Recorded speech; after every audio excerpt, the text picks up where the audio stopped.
This show is nominated for a 2026 Golden Lobes Podcast Award.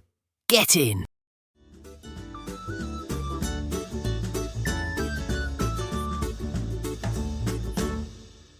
Oh, hey Neely, do you want me to praise you throughout the podcast? You know, like you're a tyrant, right? You're in charge, or are you good? How are you with compliments?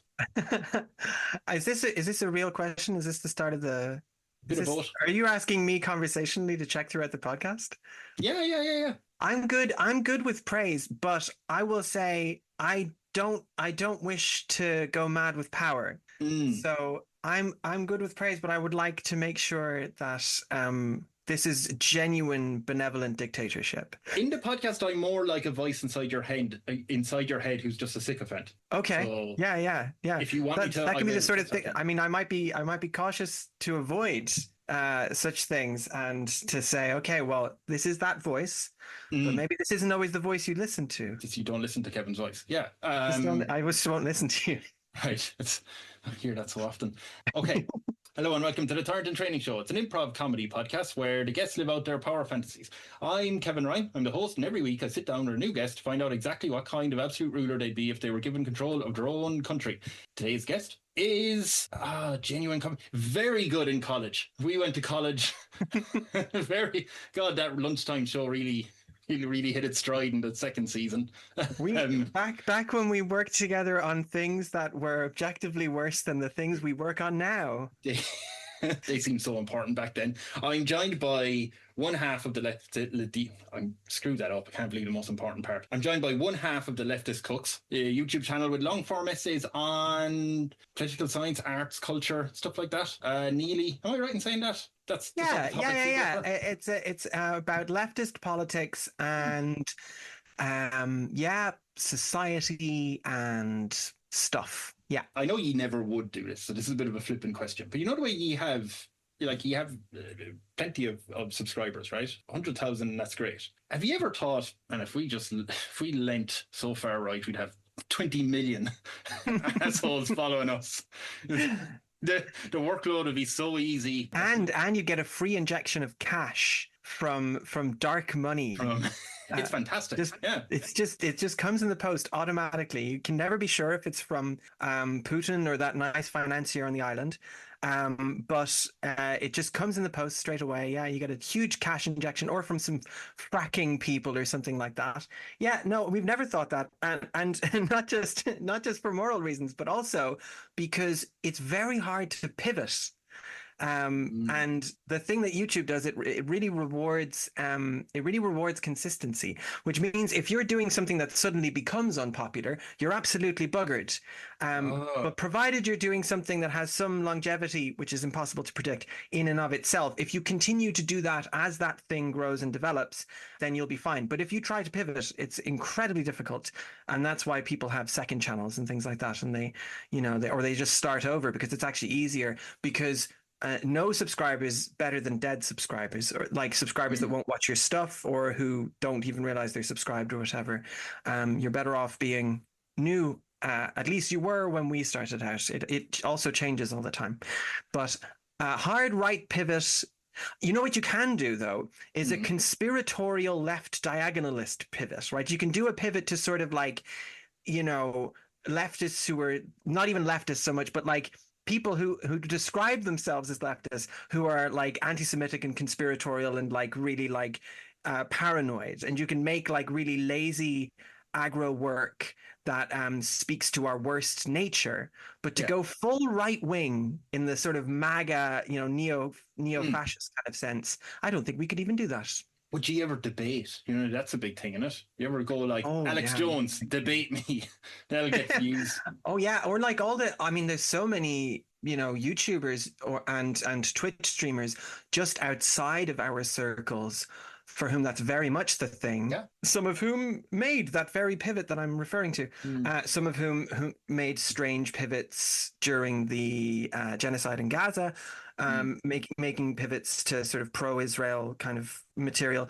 And, the debate world is a strange one. It seems to be super macho and very male and very aggressive, and like not necessarily at all based on like the actual practice of debate, like not necessarily based on how one structures arguments.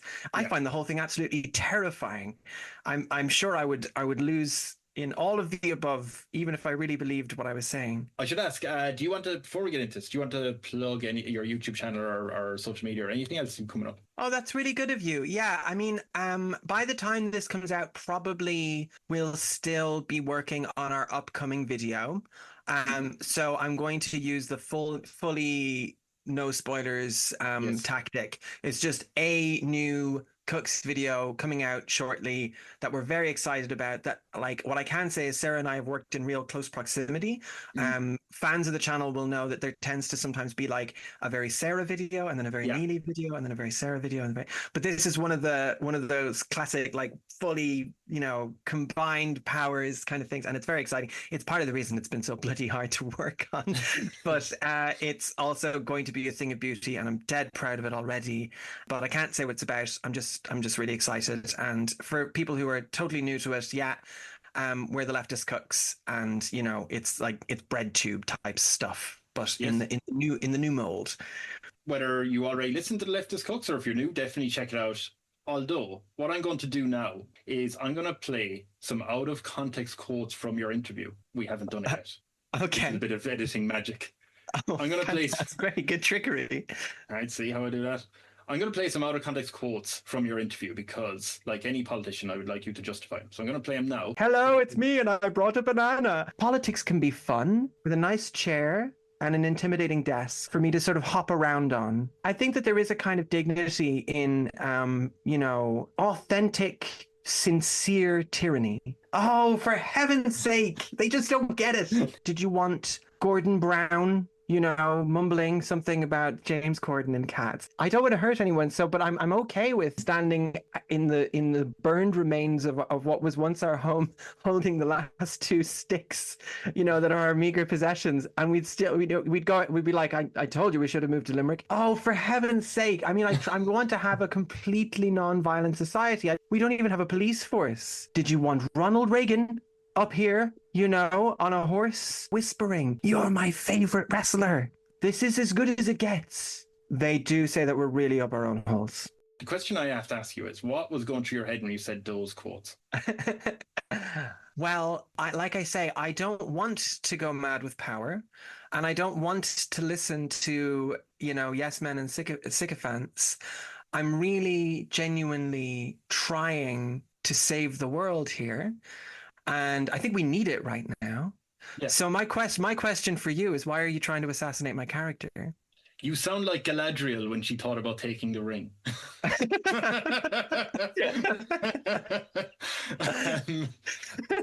But fair enough.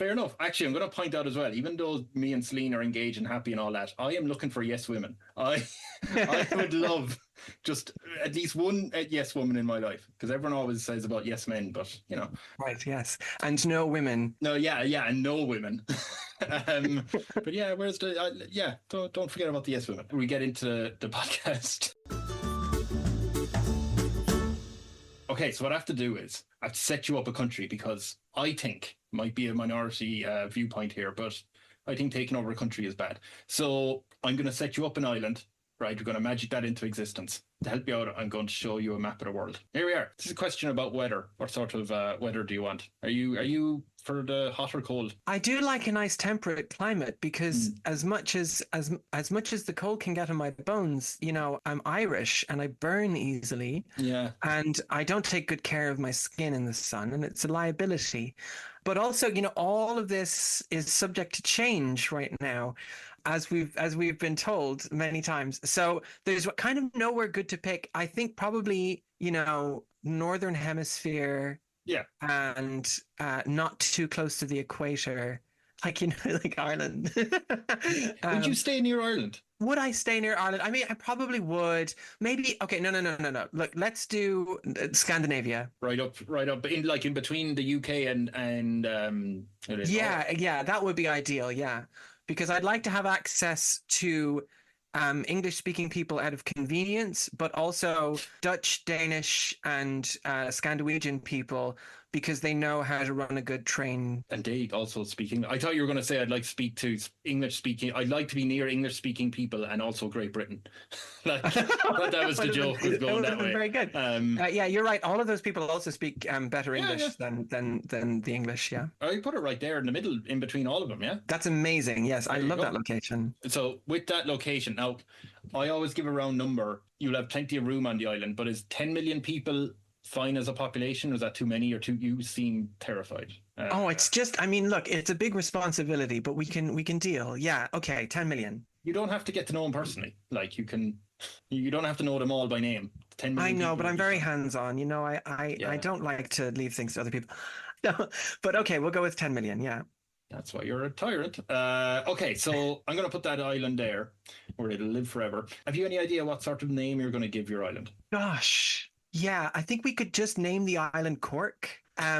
It's like Cork, no relation. In some ways, you know, it's like you know, when those awful colonizers, you know, landed in the New World, they were doing things like New South Wales, and so we could do New North Cork. New North Cork. New North Cork, yeah, because Cork's in the south, and this is in the middle of the North Sea. So. Oh, I thought it was just like you like Cork, but only the north side. Wait, you're moving house. Are you moving to North Cork? Is that... We are moving to Cork. We're moving to Cork City. So I'm excited about Cork at the moment, and I feel like, you know what, home away from home, New North Cork, in the middle of the ocean. What could be better? I don't know. Is it like an Irish thing? But you know the way people say like, oh, they're a blow-in. Right? Like it's like you're a blow-in who then went off and found a new country and called it the place that you just moved into. Like, really trying to like take over what being a Cork person is like. Yes, this is what the converts make the best zealots, you know? That's yes. So this is going to be a passionate New North Cork people. Any idea what your official title is going to be? Yes, I did think about this one beforehand. Yeah. Artistic director. Interesting. Do you know what? Yes. I swear, there's been a few like director, maybe producer, stuff like that, and it is usually people who lean more on the, like, let's say liberal, but the left side. Sure, yeah, left to center, yeah. Yeah, they're like, yeah, that makes sense. Isn't that interesting? They're just putting on like a little theatrical performance. Is that what you see this island being like? Yeah, no, well, there are some ambitions that I have in terms of literally being artistic director, and hopefully that helps to create social cohesion. So yeah, it relates to bigger themes. But when you're an artistic director and you're dealing a lot with, say, the art side, but the culture side of the island, then, like, would you allow shows like Kill Tony? Like what? Kill Tony? Like, would you allow Joe Rogan to set up his mothership club there? Or would you be like, that's not comedy, I'm sorry? Like, no, there probably would have to be some pretty significant prohibition of cultural poisons. You see, part of what I'm thinking is that, you know, in history, when we've had to make the leap from like capitalist hierarchical societies to, say, more egalitarian societies with horizontal power systems, the real trouble has been in getting people to make the psychological shift, right? To go from like, no, I don't need to be the richest and most powerful and in charge person, right? And so it's kind of been like the reprogramming part is the really difficult part. So what I figure is if I make the re-education and reprogramming part, the brainwashing part, really fun, like it's the crack, you know? Yeah, right? Yeah. Like full of like improv games and full of, you know, like you know, everyone's getting involved and having a go, and it's like, you know, paintball for the lads and, you know, fun stuff. That's sort of my vision as artistic director for the island. So, but you raise a good point, which I didn't really think of, which is like, oh, but how do you stop the sort of corrupting influence of other things? I think rather than sort of banning, I mean, I wouldn't necessarily like, you know, let Turning Point USA come and do a talk, for example. And I don't know that I would necessarily, you know, be happy about Joe Rogan coming to do his podcast live or something like that. But rather than prohibiting, I think probably the benevolent dictator route is to be like, well, we encourage you to seek other forms of entertainment. Right. You know, we strongly encourage you to seek other forms of entertainment. Like you'll be punished if you... No, I don't want to say punished. Ostracized? Is that a nicer? Just want to get to the Yeah, point. I mean, just that, if it's a case that you're sort of like spreading around Joe Rogan or maybe something worse, so it's more clear that we might just, present opportunities for you to get involved in certain artistic projects that help you to, see why maybe that's a bit problematic. So if I have this right, if you listen to Joe Rogan, you're doing community service. It'll be fun, but you're doing Yeah, a bit but of community. the community service is really fun. Yeah, it's Yeah. like, you're going to be in Cats or something, or maybe like Yeah, even yeah. a good musical. Right, yeah. So you have to weigh up. Do I want to go star in Cats? Yes, An hour exactly. of And a lot especially of like commitment. if you are listening to something really problematic, then it actually would be Cats. It would, yeah. It's the Yeah, only thing you're yeah. right. It would be like a one-person show of Cats. Yeah. We were saying about billionaires. I've thought of something. I have a suggestion because I Okay. imagine you're not allowing billionaires on your island. Am I right? No, no. I It's mean, not a thing. ideally, we are either moving away from a monetary system entirely as quickly as Right. possible, or it's purely representational. There's no actual real wealth in that sense. Yeah. So Yes. no Okay. bidding. With billionaires in the world, I have a proposal for you. Right. Okay. Would you be okay with billionaires still existing in the real world now, right, as they are, but the richer you are, the worse night's sleep you have to have? So now night. I'm exerting my powers across. Outside the time and podcast, just a space. hypothetical. Yeah, Like- yeah. The worst night's sleep you have. I mean, I bet that's already true to a degree. You saw Musk's tweet that was like, money really can't buy you happiness. Sad face. I thought it was on the nose bad writing, to be honest, but it was still funny. Grok. Yes, it probably was. I'm utterly baffled by a man or anyone who has so much resources and cannot make a funny joke. Yes, no, it does seem to be rather. I mean, it is already kind of Faustian, right? Where like it's like, have you made a deal with the devil? Like, is there a picture in your attic of an Elon Musk who's telling increasingly funny jokes? Who's on stand-up? It's on a stage. He's like increasingly good at stand-up. Like, I don't know, because I think this is particularly difficult for Irish people to understand as well.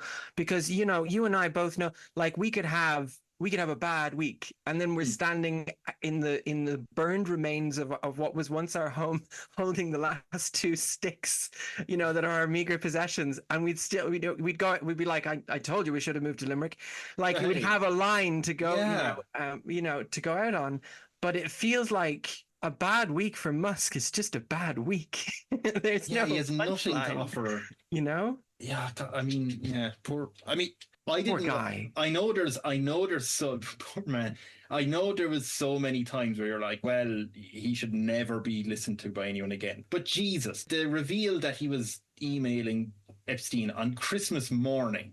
Like, I know obviously the rest of it is even worse. But just that little nugget of it was Christmas morning. Like, we need to just let him into a room and spend the rest of your time. Anyway. Eat him.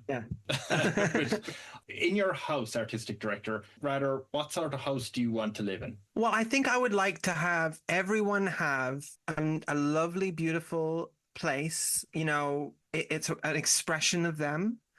So I'm not going to say that there shouldn't be, like, for some people that's opulence, and I shouldn't. Yeah. I don't want there to be like a sort of, especially because it's like anything goes, right? It's like a wonderful thought experiment podcast. So we don't have to be like, not knocking brutalism or anything, but we don't have to be like Soviet, like, modular houses. Everything is uniform. Yeah, exactly. Yeah, we can be like, no, this looks like the Flintstones movie with Rosie O'Donnell in it. Like everything's really wild. It looks like LA. Right. And so I mean, I'd like to have.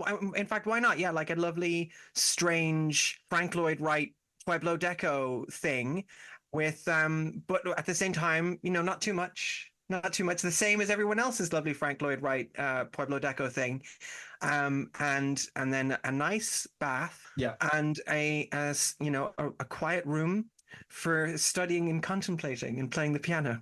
Oh, do you want the throne? Do I want a throne? Yeah.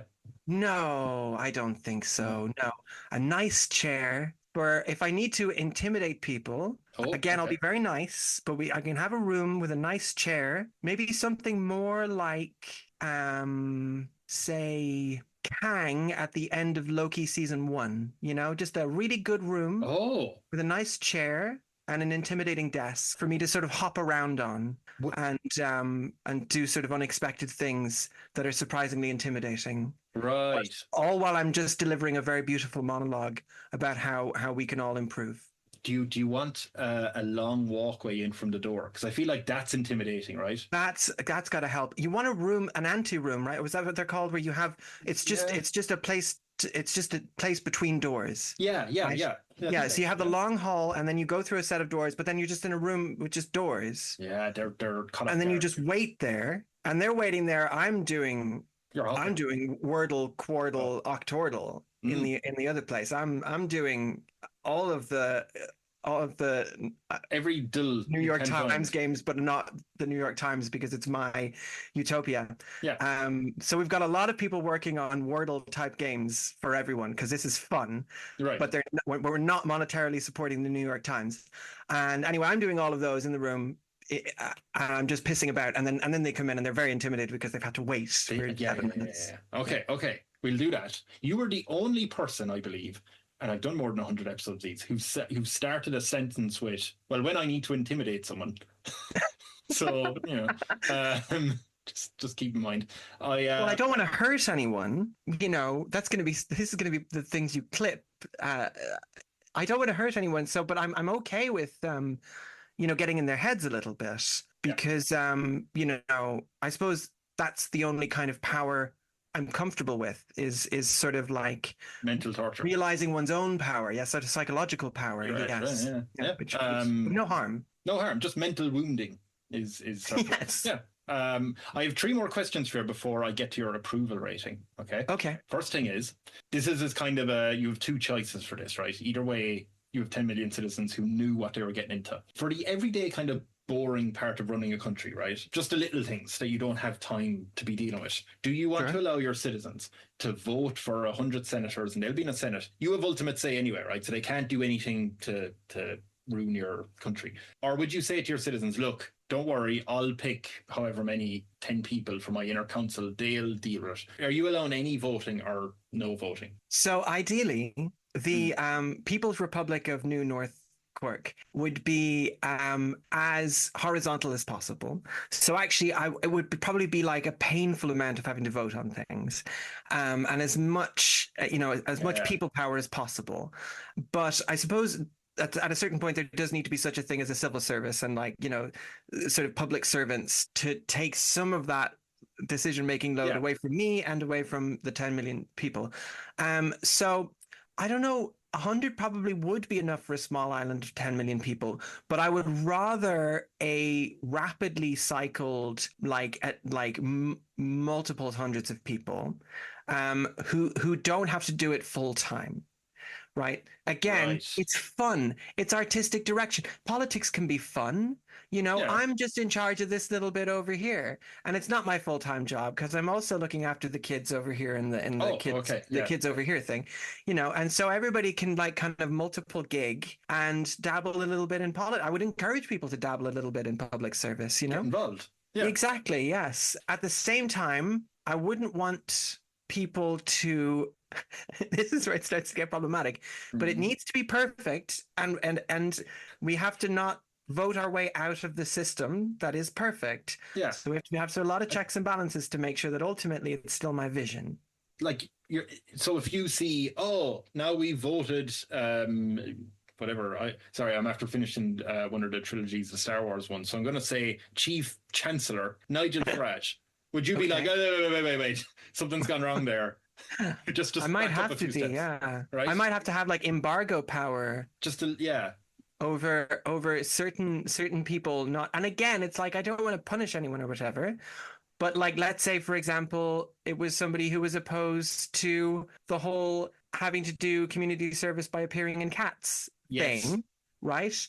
Or let's say, another system that I think would be quite helpful is for people to cycle through the sort of jobs people don't want to do. We don't want those to be punishments. We want those to just be inevitable parts of everybody's cleaning up, everyone's looking after each other. So you have to do a little bit of sewage work at some point, right? You have to work laying down the railways at some point, not for long, and and apologies, but we all have to do our part. It's not fair for one person to have to do that forever, But if somebody was like running on a platform where they're like, I'm going to make sure nobody has to do that, it's like, no, then you want to create an underclass, and now you will be starring in Phantom.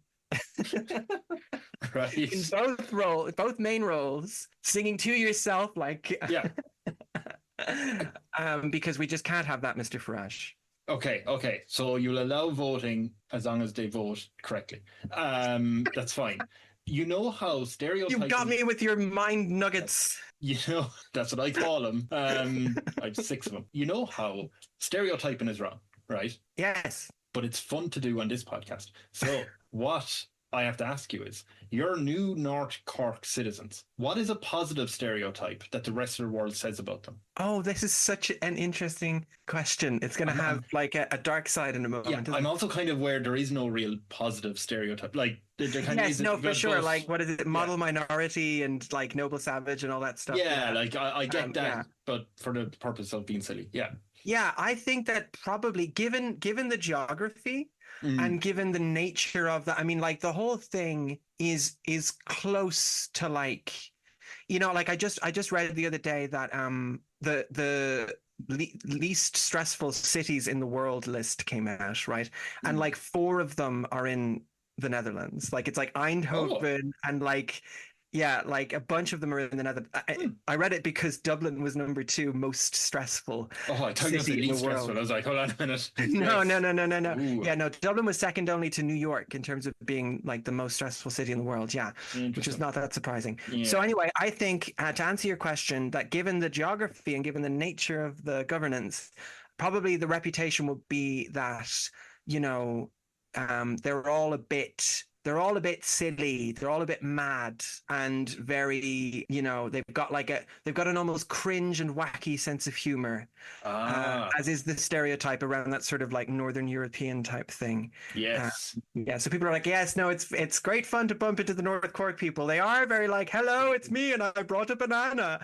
That kind of that's the very meta comedy as well, and like James Acaster loving and just quirky. Oh yeah, like Tim Robinson, they're very aware that it's cringe, and they like try to take it to the most extreme, which can be uncomfortable in like live situations where you're not used to it, When you first meet someone from another culture, it can be a little bit like, wait, where does the bit end, and how can I leave?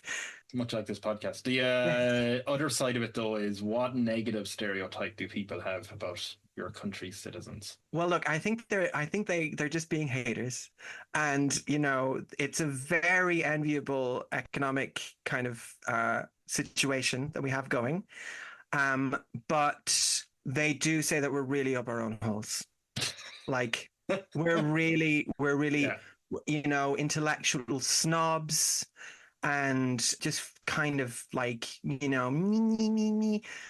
talking about, well, you can have free education, you don't have to have gun violence, and we're up our own holes, and insufferable. One of the causes of that is that if you have all your citizens working multiple different jobs throughout the year, they start to feel like, well, I know how to do everything. So now I'll just tell you, it's not like I only know how to do this specific thing, so I won't talk about this, and they're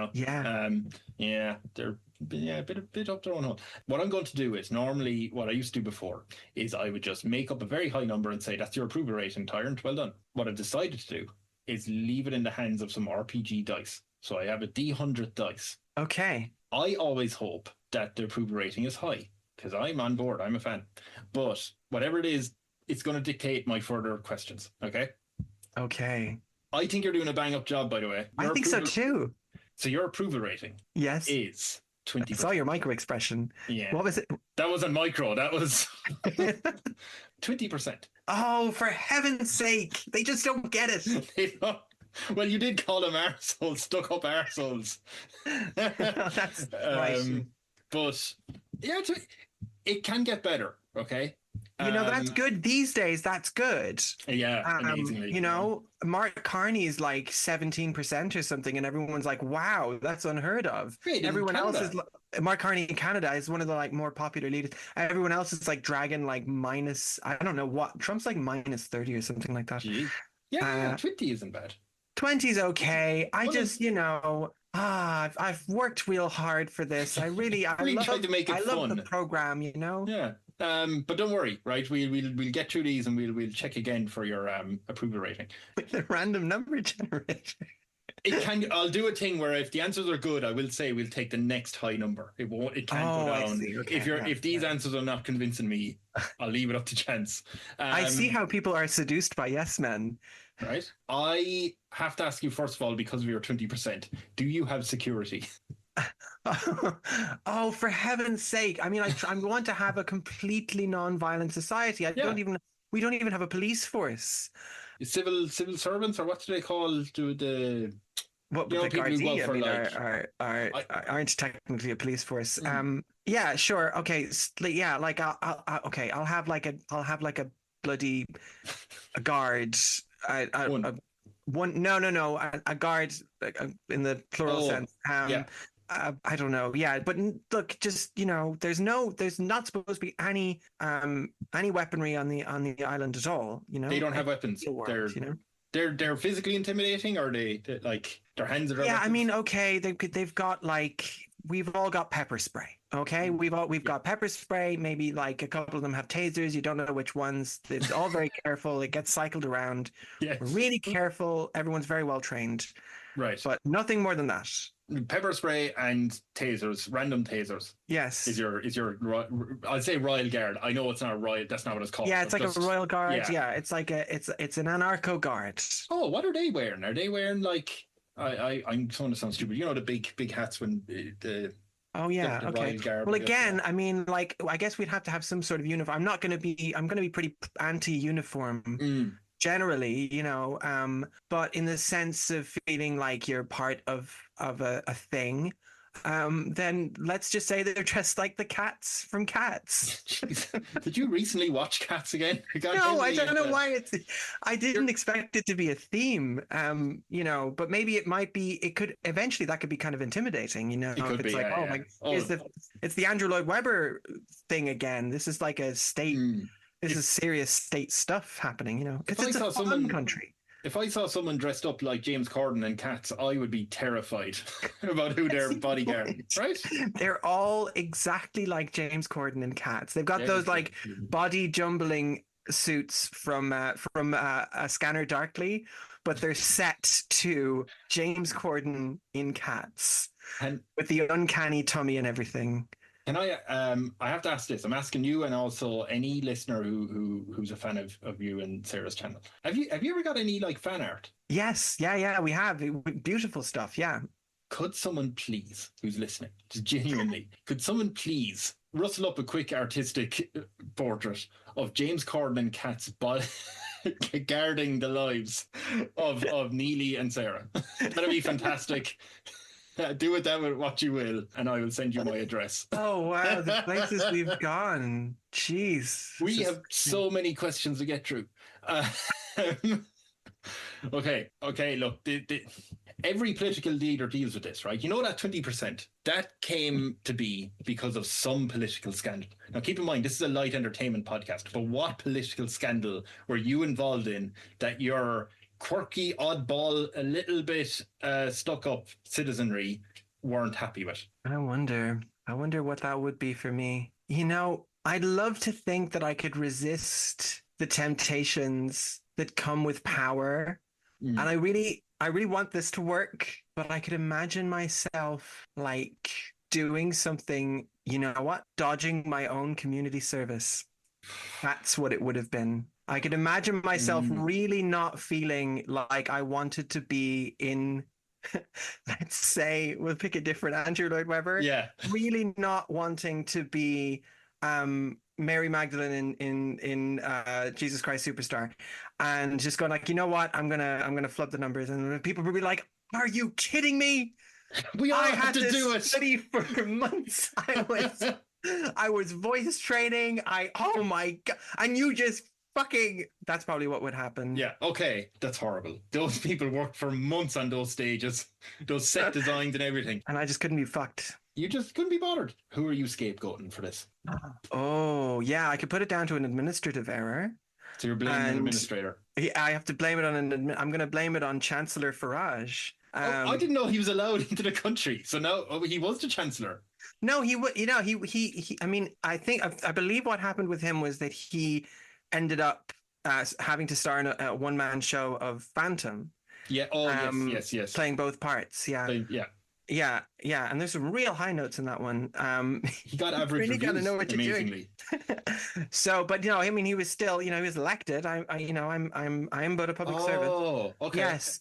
But then to make matters worse, yes, I never liked the guy, and so I put it down to his administrative error, and this was a lie. When you scapegoat Chancellor Farage, which is a sentence Chancellor Farage could be something we say next year. Oh Lord, help us! Let's not wish that in.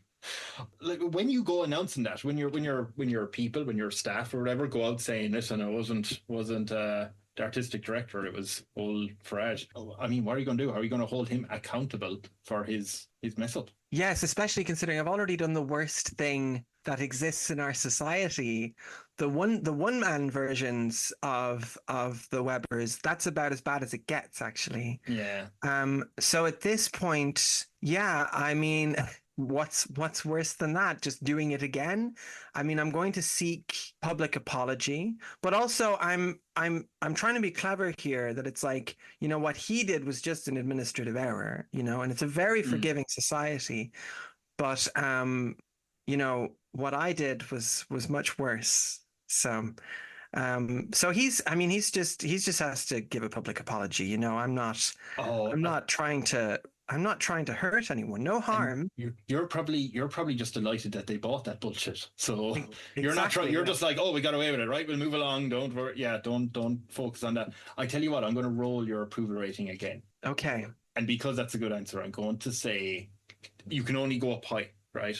Okay. So it won't go below 20%. What I'm going to ask you, though, to give you some bit of agency, I guess, is pick either the first time or the first roll or the second roll. Okay. Before I tell you what the numbers are. So do you want me to go with the first one I get or the second one?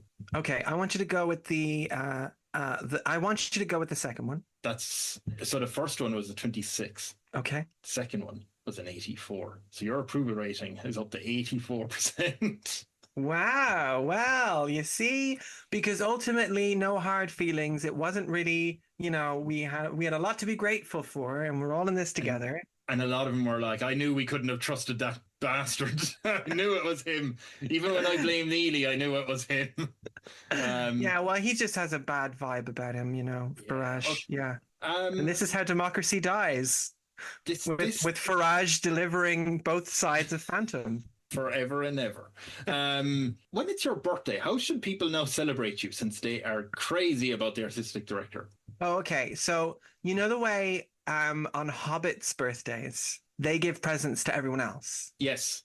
So I think I probably would do that, but that's probably untenable. So what I would do is I would create, like, there would be a social welfare payment, which you are obliged to, you can take it. And again, the money, you're not going to generate wealth here anyway. This is just tokens to create, to create temporary abundance for fun. And so you would take your tokens, which are only ever intended for fun anyway, and then buy a present for someone dear to you. And that's the idea. So you would so on my birthday, everybody has to buy presents for each other. It's sort of like Christmas. Oh, okay. Right? So you're all buying presents, or it's like Valentine's Day or whatever, but it's more silly and it's more fun. It's like, it's kind of, if you buy you can think of like maybe a creative present, or that's like, or an experience or something artistic, something insufferable and wanky. That's what we encourage. But yeah, like, don't worry about me. I'll be fine. I've got the nice chair. You're just happy seeing everyone else give exactly, to each other. Yeah. I mean, it's an enormous ego boost as well, because, it's that day. They're all doing nice things for each other, and they're forced to think of me when they get the nice thing, in the same way that we're forced to think of Santa, you know? Are you going to allow them to use wrapping paper? Oh, because of the environmental damage. Yeah, I mean, like, what would probably be ideal is if the island itself is ecologically self-sustaining, because something like brown paper is biodegradable, you know. But yeah, I mean, ideally we wouldn't have Euro stores or, you know, Euro Giant, Right. where we're selling, you know, the kind of cheap plasticky type things, which I know is a bit of a like that's I suppose it's a bit draconian. That's probably a definitive rule, but it would be nice. It would be nice to still have wrapping paper. It just might be better if it was biodegradable. But yeah, great question. You're definitely going to be a high-ranking senator. Thank you. I have to ask as well, though. Do you want any pet peeve or any mundane item banned in your country? Is there anything that you're like, we don't need that, and this won't affect your approval rating? By the way, I mean, let's say we're several years deep in you know, establishing this transition from how things are done elsewhere into how things are done here. I think a sincere thing that I would rather no one was consuming meat, and that there was no meat production, and that we weren't. It's a fully vegan island, you know, which again, it doesn't help our reputation abroad. But I think in terms of items that just piss me off, gosh, I think I might have noise limits on sporting events, you know, like I might have to be like certain of these vuvuzelas and clackers and things like that, you know. I'm not feeling. I think we should have quiet sports games where people are like polite applause. Polite applause, yeah. That might be a bit much to ask. I'm not, you know, you do what you guys do what you think is best. But if it was really going to be something, it would be like noisy things, you know, like real noisy things. I've got the autism. I'm not a big fan of the big collective noisy things, you know. So I go to a wrestling show, I have to be quiet because I mean, I swear. No, gosh, the wrestlers. Yes, we have to think about the wrestlers, and you know, I don't want to be unfair. You know, I could probably be talked around on it. But yeah, we could try it. We could try being quiet at the wrestling and see how it feels. It's, I mean, if it's still fun, maybe it'll be more fun, you know? We could try, you know, it's creative. It's a creative island. We could try whispering. We could go, "You're my favorite wrestler," all at the same time. So it creates a strange hiss around the room. Neely, if Kenny Omega wins the AEW belt one more time, I'm gonna roar. You know what I mean? You're gonna roar and scream. Yeah. No, I can't take that away from people. No, see. But again, that's you know, that's the freedom of your own body. You know, your own expression. I can't. That's not an item I can remove. You know, and I'm not in the business of telling people what to do with their bodies. Okay. So we look into that as an idea anyway, right? Yeah, it's just something, you know, to consider for the other people who have issues with noise. You know. Yeah. Okay. Are you taking meetings at your house, or do you have an office, or? Yeah, I mean, I imagine it's kind of just I find that like the decision making from Mar-a-Lago is one of the more like disgusting things, right? Where especially with the like, as much as one does not need to respect America, the construct, or like the White House or whatever, but it still feels like really gross to like demolish a whole bit of it and then just like, you know, it's like there's still an aspect of like pissing on a Picasso, you know. And I just saying that, especially when I know we're in Ireland, so time difference and everything else, but it really did feel like you just woke up that morning and went, he's after tearing down half the house. Where did that come from? It did feel that way, yes. And just rude. Yeah. And so I think that there is a kind of dignity in, you know, the House of State or whatever. And I think there's probably something to having like multiple houses of state and have them be physical. Yes. Geographical buildings, because it's that sense that they're keeping each other in check. But we've got to, you know, use our imaginations when we think of what these houses of state could be, because at the same time, like having just like a parliament and a senate and things that are like things that sort of replicate each other, that are like interchangeable, feels like, well, that's a waste, isn't it? Yeah. That's not, you know, they could hold each other to account if they were really different things, you know. So, you know, again, you could have like the art committee, and then you could have the sort of like the people management people, you know, and then you could have the sort of like, we wouldn't want to call it security, but there's a sense of like wanting to keep everyone safe, so we want to have like the safety the house of safety and coziness. But yeah, and then so I would probably want to have some kind of central decision-making headquarters that's separate to this other just like nice place that doesn't look particularly different to everyone else's really nice places. And you don't want to be doing all these meetings at your house, like, as well, all the time, because you want a place to retire to, right? Absolutely. I want to go to the quiet room where I study and play piano. Yeah. Yeah. I will say at the decision-making building, where you were, there's a knock on the door. Knock, knock, knock, knock, knock, knock, knock, knock. Come in. Knock, knock. Oh, hello. Yeah. Hello, artistic director. It's Paul. It's your finance person. Okay. Hi. Hello. Hello, I'll leverage it. A little bit difficult because you've eliminated the concept of money. So I'm going to say it in the lazy way. You can figure this in your mind whatever way you want. But we're doing really well. Okay. I've checked the books. We have, again, for the world outside when we're trading, we have 20 billion in surplus of resources, I guess. I don't know how we've managed this. Everyone's just really productive. Yeah. You know? Yeah. The people are delighted with you. Now, you have 84%. Do you want me to roll to see if it went higher? No. We're good. We're good. Yeah. They would love to build a world wonder. Something to really, it just looked very good. You're the artistic directors. They're like, clearly, you should be the person spearheading this. Do you have any ideas what they can build? Something to really impress the world? Wow. Yeah, I mean, okay, look, we shouldn't squander this surplus because it could be really useful in case of an emergency. So let's not spend too much. Right. Okay. But what we can do to make the thing, wondrous without having to necessarily spend too much, right? We can still have a bunch of our billions left over for people who need it. And well done, by the way, Paul. Thank you. Thank you, that's an enormous number, and you should be very proud. But I suppose what we could do is we could create a very beautiful statue. But what we'll do, this is the clever part, you see, is when you come and stand in front of the statue, right? There's a pre-programmed set of, say, about 1 million things that the statue will say to you. Right. But almost every time it will say nothing at all. Almost every time you stand in front, you can queue up for the statue, stand in front of it, it will probably say nothing. But every now and then, over millennia, it will say something to chosen people. Right. Things like nice pants, or something perhaps more meaningful, like really nice pants.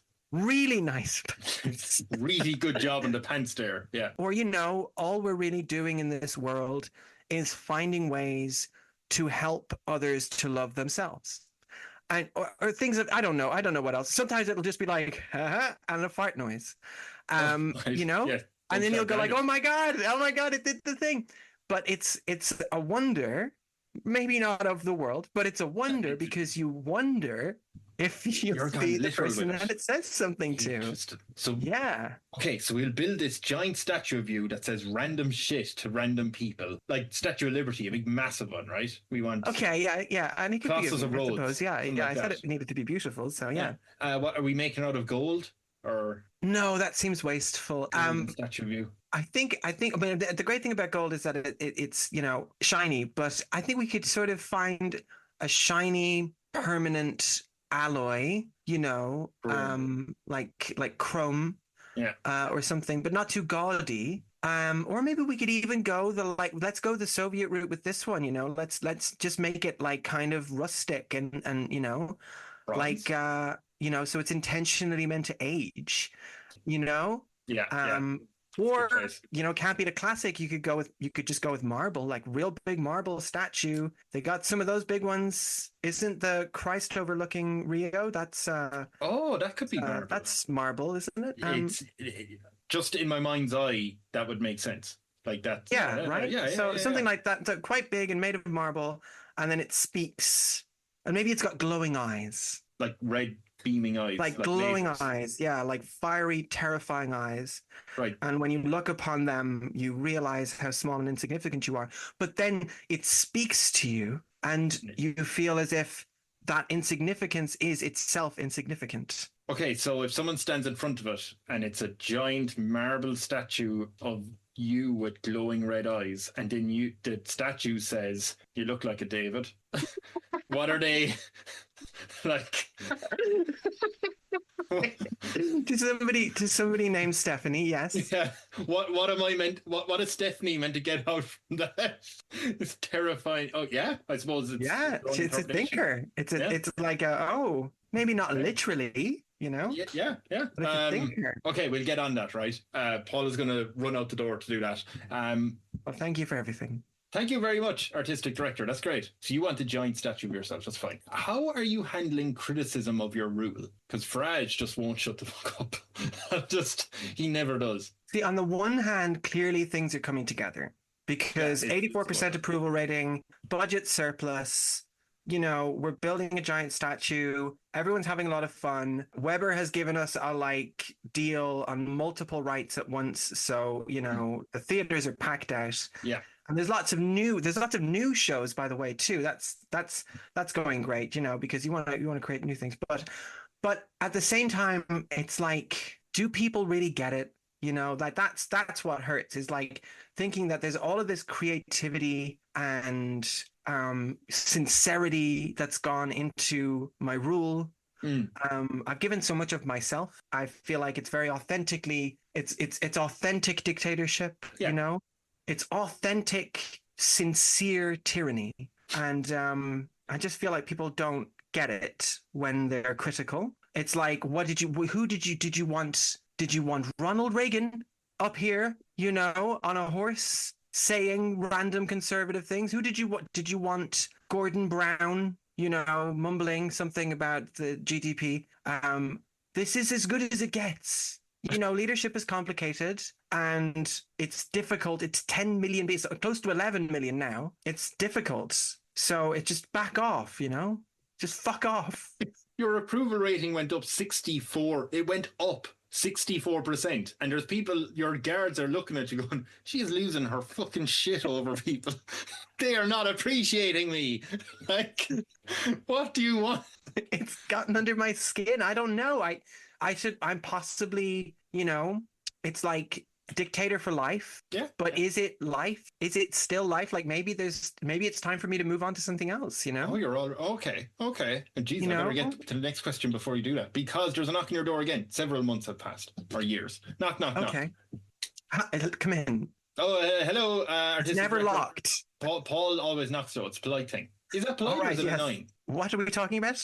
If someone knocking on your door, even though it's always open, is that annoying or? Yeah, it's a little annoying. Yes. Oh. But it's been one of those days. Yeah. Okay. Sorry. I just let you know. I am going on holidays, so my plane is about to leave. So I'll just be quick with this. This is Paul, not the interview. So just let you know, your massive statue of random phrases artistic director has been built. I will give you some quick good news. I have checked the approval rating, and it can only go up because you built a world wonder. It was at 84%. I rolled this before your kind of tirade. That's good. 98% of people are a fan of this country and your leadership. Wow. Are you happy with them now? Are you gonna give out about the 2% who don't understand? No. I think it's probably all fair criticism. So I'm pretty happy with 98%. Yeah, that's fantastic. So we're letting you know it cost $2 billion to make the statue. Damn, we went over. What? We went over budget. I mean, I didn't want to use the entire surplus, but that's okay. But you had 20. We had it. We had how much? You had 20. I had 20. And you got 2. Okay. Well, I've never been the numbers person. That's why you're here. That's why Paul is here. What would I do? Speaking of numbers, the door is usually open, so you don't need to, anyway. Like, even when it's open, he knocks on it. Like, you can see him, and he's like, "Can I come in?" It feels like you're frightened of me, and I don't know why. It's the long walkway into your, and you're hopping on the desk as we speak. It's intimidating. But that's okay. Well, it's just exercise. Anyway, okay. So we're at 2 billion. That's great. 18 left over for the other bits. Well, yeah, as you said, you're not a numbers person, so I'm going to give you a bit of help here. I checked the numbers again. Turns out there was a minus sign, so we actually had minus 20. We now have minus 22. The International Monetary Fund is emailing, just saying, "Hey, any chance you know how to make more money? Because you seem very, very broke." I gotta go on my plane. I'm going for 9 weeks to Latvia. I'll be back in 9 weeks. But just letting you know that. Enjoy the statue. It's wonderful. It told me I was a Pisces. I'm not, but it's nice. That's Paul's nice, gonna leave. Paul. Paul's gonna leave. Okay. He knocks on the door as he leaves. Goodbye. But bye. So Yes. yeah, how are you gonna make money? How are you? I'm not good, I'll be honest. Hmm.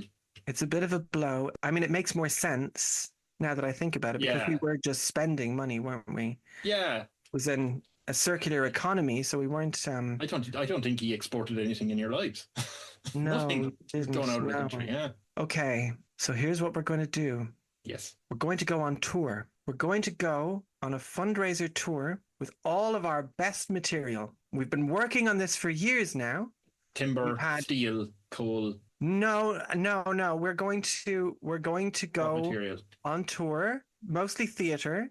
I mean, some of it's more abstract. Yeah. There'll be some street stuff, I would imagine. We'll probably hand around a hat for some of that. But think about it. A whole country goes on tour. Imagine if you're just like, did you hear Spain's coming? And you're like minding, and it's like, what do you mean Spain's coming? Spain's coming. They're gonna come and they're gonna do the show. They're gonna do various shows. It's like the Olympics, but it's instead of all the countries coming to one country, it's one country coming to all the other countries. Except it's probably going to be difficult to get into North Korea, and I'm not sure I even want to go to the States right now. Honestly, I couldn't be buggered with everyone trying to go through security there. It's simply unfair. But we'll do Canada. We'll really do Canada, and look, hey, we've got Amsterdam and Stockholm and Glasgow and London, just a hop, skip, and a jump away. We'll take the whole country on tour, and we'll raise funds to pay off the $2 billion we spent on the giant statue, and maybe even have something left over to have in our bank. Can I make a counterpoint? Because you said, imagine if you went, oh my God, did you hear Spain is coming to town? Or to country. Yes. I feel like the counterpoint is a lot of nationalists say, hey, did you hear insert country is coming to our country? That's true. And they say it in a more fearful way, less positive way. But you're still like, no. The new North Cork is coming to town, to Canada. Yes, start spreading the news. Yeah. It's up to you, North Cork. North Cork. New North Cork. Yeah. So, yes, they will say that. And also we have got the unfortunate reputation of being effeminate vegans, which really pisses off exactly that kind that you're referring to. Yeah, but you're getting in the right audience then for you, aren't you? Well, yeah, I mean, look, we might have some fire and pitchforks, but if you think about the sort of like, the liberal crowd, the people like, if we sell out like Marley Park and then we go over to the O2 Arena in London and we sell out, other arenas and parks in other places in the world, it could be a lot of fun for, the tourists already visiting those cities. It's like, yes, well, we're visiting Barcelona, but also New North Cork is coming to this part of Spain at the moment. They're coming to the whole Catalonia region, and they're putting on a show. They're putting on a series of shows, and we get to see it all. Think about that crowd. We'll be very happy to see us.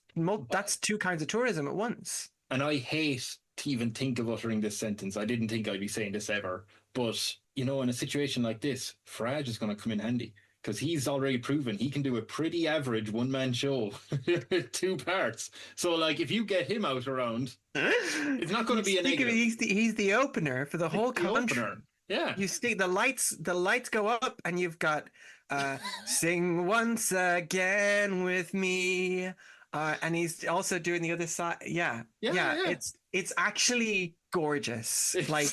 Who knew? This is where really we end this podcast up at. Yeah. Strange and moving. And then by the time you've got like a substantial amount of the country on stage holding hands together, singing Africa by Toto. Right. Yeah. People will be weeping. People will be screaming. Happy. Yeah. Enjoy. Yeah, why not? Yeah. And then that's how we'll make our money back. Will you go to the Edinburgh Fringe? I'm not sure if I asked you that before. Have you been to the Fringe? Oh, have I actually been? I was gonna we definitely take New North Cork there. Yeah, definitely. Sure. Yeah. Like we'll take over the city. Right, what? Well, sorry. I guess it's a bit. That's maybe don't say that as a political leader, but okay. No, I've never been. Yeah, I should. I'm excited to go someday. Yeah. Do you wanna? Can we write a show called New North Cork where we pretend we're from a country that's bankrupt and we have to be here? Yes, I can see we're raising funds. Yeah. Okay. So Paul is on his holiday for 9 weeks. He's going to be in Latvia when New North Cork shows up. So he's going to be like, do I have to pay for a ticket to see my own country? What sort of people do you think I am? Thankfully, it's only that 2%, but there's no easy way to say this. There was a coup attempt. You're safe. For heaven's sake. You're absolutely safe. They didn't get very far, right? Your James Corden stopped them. Yeah. Oh, the Cordons. Yes. The Cordons. Yes, they cordoned them off. Yes. Beautiful. Fantastic. I'm going to clip that as a YouTube thing and it'll just come in with Corden. Yes. Well, now they created a police cordon. Yeah. Yeah. Oh, this is so silly. What do we do with them? There's 2 of them. Okay, there's 2. Yeah. It dwindled. It dwindled. The mob dwindled. Yeah, no, it's a 2-man coup. Yeah. Okay, so I'm not angry. I'm just disappointed. I think we need to talk about why you tried to coup, and I could propose some, materials for them to develop a show 2-man coup. Okay. Right.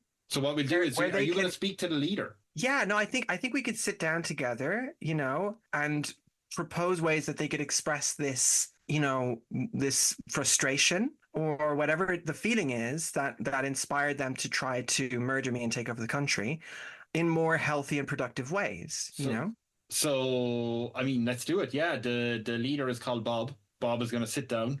Bob is very well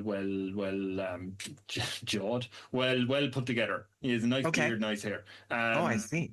Yeah, he's he's like, so what do you want, artistic director? What did you want? Sorry, listen, I'm going to leverage you. Bob's going to be an asshole right now. It's not you, it's Bob, right? Yeah, it is absolutely Bob. Do you know where Bob came from? I thought his name is Bob Ross. Okay. It looks similar enough, but yeah. What do you want? What do you want, artistic director, or should I say Neely? Yeah. You can use Neely. That's fine. That's okay. Look, we're all friends here. No, we're not. I want to kill you. Well, it's fundamentally different from the friends I have. I don't know what you're talking about. I don't know what sort of friends you have. No, I guess that's fair, actually. Okay, so you're probably not friends with me. No, absolutely not. No. But I don't know where this is coming from. Are you friends with me? I could be. I'm open to it. That's the sort of decision making that leads me to believe you need to be murdered. That's just poor judgment. Is it the equivocating? Is that what's getting to? Is this sort of like wishy-washiness that you can't stand? Yeah, I just do not like when people use words I don't know the meaning of. That's just it really grinds my Paraguay. Okay, all right. Well, look, I mean, your options are somewhat limited. You've been caught. As you've probably seen before, a lot of people end up having to do these sort of like one-man shows and horrible things like that, that they don't really necessarily want to do. But what I'd like to do is explore ways that you could healthily express this frustration without actually killing anyone. Do you have decoys? Do I have decoys? Yeah. Oh, yeah. I have. I mean, it's helpful that this country is like a trans mecca. Yeah. So like most of the trans women in the world live here now. Because look like you, what are you going to say? They have to look like me if they want to be here. They look like, no, no, we're all virtually indistinguishable, all the white ones anyway. But because we don't have particularly strongly enforced borders, you can just come along and, they're fleeing from everywhere else. So not so much intentional decoys as it is just difficult to pick me out in a crowd. What with there just being so many trans women everywhere. Okay, in my head, I thought, I know where I'm going with this for Bob, the character who hates you so much. It's going down a road I do not willingly want to go down. But since you brought up the decoys basically being like it's a trans mecca, so a lot of trans women there, they might have some resemblance. Bob is like, how about this? Instead of killing you, how about I just go around and just fucking tear into a few every now and again, just to keep the anger at bay, you know? Just send them into hospital with minor injuries sometimes. Again, I'm so sorry. This is not. And it's not you. It's not, it's not you. We could clip you now much more unfavorably than you can clip me. Yeah. I'm going to be honest, Bob. That's not really an ideal either. I need to punch someone. I appreciate that you are throwing out ideas, and I appreciate that I'm getting an insight into where you're coming from. Here's an idea. Right. Apparently, we're doing wrestling all wrong. I've got people whispering. There's no yelling. Right. We can't get any of the major guys to come over here. What if we put you front and center in charge of our new wrestling division? Okay, you can punch. You can kick, you can scream, you're going to get thrown around, you can give them the chair. It's just that they will be willingly consenting to engage in a sort of sportsmanlike violence. How does that sound? I love how you have clearly so little real knowledge of wrestling. So I'm like, what do I ask? I'll say I'll do it, but I want you to meet me halfway. Okay. In the ring at Wrestle Slam. No. It's on. I'll do it. I mean, I'm bored at this point. I'll do that. I tell you what, fuck it. We'll do this quickly. I'm going to roll this dice. Okay. Potentially 5 times. What way we're going to do it is you have to guess correctly high or low 3 times out of 5. Okay. If you win, you beat him in the very real sport of pro wrestling. So sportsmanlike violence. Yeah. So we'll start at 50, right? In between 0 and 100. Higher or lower? Lower. 17. Okay, go 50 again. Higher or lower? Lower. You're 1-all. Again, higher or lower? Higher. And then higher or lower? Higher. And then higher or lower? You're both 2-all. This is it. Lower. Match. So Bob wins. Bob's the champion. But he's like, you know what? You really know someone when you share a wrestling ring with them. He shakes your hand. I'll take over the business. Yeah, I'm wrestling honored. and I'm into hurt each other. Right. Yes. Yeah. I'm mostly okay. I feel it, but I'm mostly okay. Yeah. You're not meant to get that hurt. Just gonna tie up a potential plot hole there. There was another fella who tried to kill you. He's fine with it. He loves a good wrestling show, so he's great. Right. That's good. He's just very impressionable. Yeah, kind of. I have a final question for you. Now that you've settled every normal issue a ruler deals with, at some point you have to think about succession. Not the TV show, but what do you do? Mm-hmm. Wait, are you going to retire? Or are you going to rule until death? I really thought when I started out around about an hour ago on this podcast that I'd be doing this forever. But when you reach a point of total creative freedom, where everyone around you has total creative freedom and everything is a kind of topsy-turvy nonsense of ripping off Andrew Lloyd Webber, after a while, there's only so much you can do as in the middle of the stage, with everyone's eyes on you. So I think what I'd like to do is to let this system speak for itself and finally allow, the voting to go whichever way it will. And I will be succeeded by one democratically elected ruler or several. And I'll probably just, go off into the hills, maybe travel around the world, see what happens, try and go under the radar a little bit. And you're trying to maybe sometimes people will spot me and they'll be like, hey, aren't you that strange person with the statue and everything? And I'll be like, oh, maybe, Do you just go? Exactly. Yes. And then I put my hood back down like Strider. Yes. Although that's not how his story ended at all, is it? No. He became ruler of his own massive kingdom. I think that's yes. That's it's the opposite. It's the opposite of Strider. You went opposite of Strider. Yeah. Yes. It's sort of the leaving of the Queen. But yes, I think that's something like that. I think. Okay, so you'll just disappear as a mythical figure who once led this country and has a giant marble statue that keeps talking to you millenniums into the future. What could be better? I'll let you know.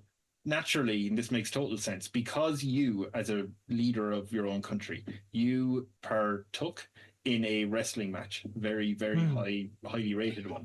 It led to wrestling being a massively popular sport, right? You were 98%, right? That's true. Naturally, they elected Bob. So, yeah, Bob takes over. Who knew? Well, that was what he wanted. Yeah. No, he's the John. He calls himself the bombastic director because wrestling needs to be, Yeah. more intense. I will never call you artistic director again, Neely. Thank you for being a tyrant. Did you imagine you would be that, like, I need to control people and get them happy, or did you have a more laissez-faire ideal? I'm not sure. I think I was aware.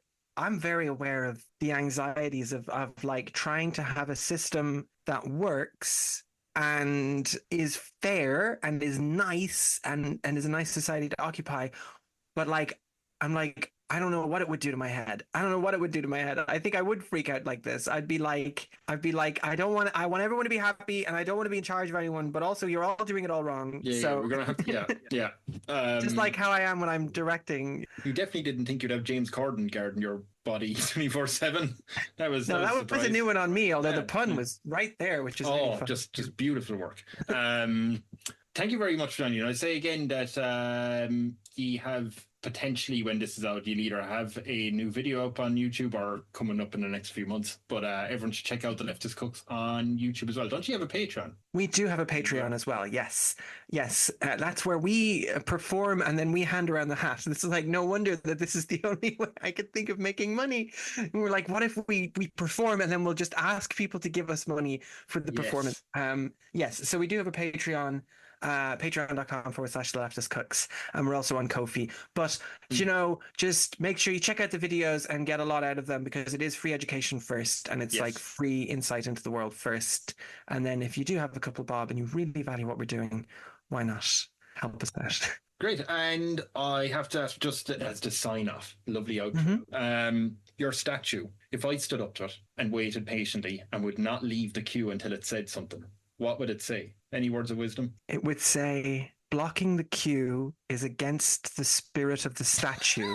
Please move to the queue on your left. And then I'd be like, what are the chances? It's totally random. What does it mean? It's crazy. Okay, bye everyone. What a great ending. What a great reveal. Bye.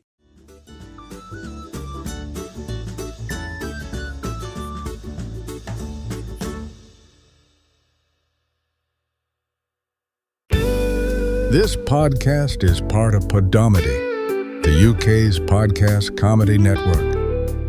Why not laugh at what else we've got? Visit podomedy.com.